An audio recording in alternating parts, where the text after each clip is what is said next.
Naravno, oni će donositi svoje odluke, autohtono i autonomno.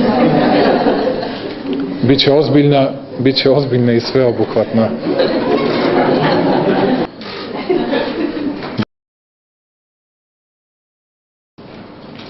Da li se neko protivi ili je neko za izbore od bilo kojih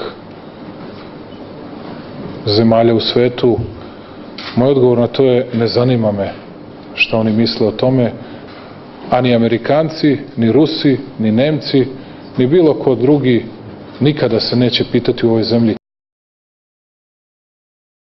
Rekonstrukcija i naših temeljnih, dakle, temeljne preokupacije, programa, ali i ljudi, što se stranke koju vodim tiče, bit će obimna i sveobuhvatna.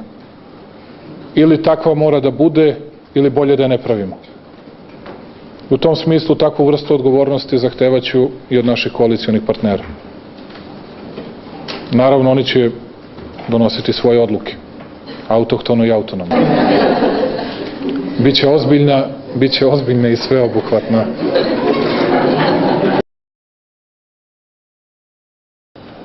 Mene interesuje napredak Srbije i budućnost Srbije, a ne moja funkcija.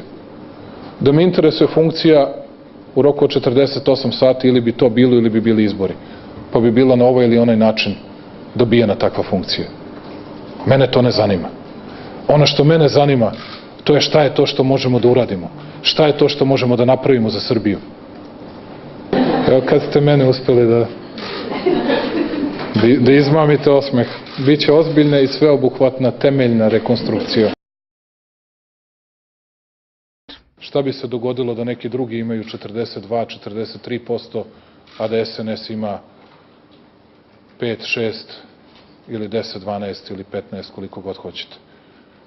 I kako je izgledala Srbija kad su neki imali 25%, a svu vlast, i kako su se bahato i osiono ponašali, a ja vas pitam da mi pokažete, a gde se to očitava naša bahatost i naša osionost? Mi ćemo naime morati da živimo od sopstvenog rada i živećemo onako kako radimo. U Uniji ima solidarnosti, ali nema milostinje.